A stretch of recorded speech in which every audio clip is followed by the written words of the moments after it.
100 দিন আটকে থাকতে পারে। এটা ওরও হয়ে যাবে। কি? মজা করছি না, আমি এই প্রাইভেট জেটটায় $2.5 মিলিয়ন খরচা করেছি। আর একবার ভেতরে ঢুকলে 100 দিন কিন্তু শুরু হয়ে গেল। ও মাই গড। আর এখনই 100 দিনের চ্যালেঞ্জের প্রথম ঘন্টা শুরু হয়েছে।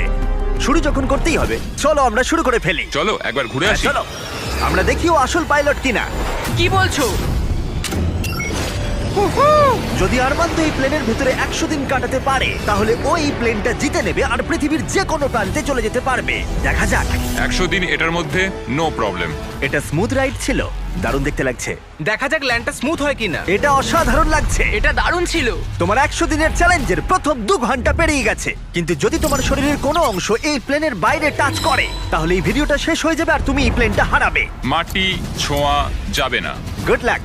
দেখা হচ্ছে তাহলে। তাহলে দেখা যাক আরমান্দ এই প্রাইভেট জেটটা জিততে পারে কিনা। এবার আমি কি করব? এটা হচ্ছে আমার অফিস আর এটা হচ্ছে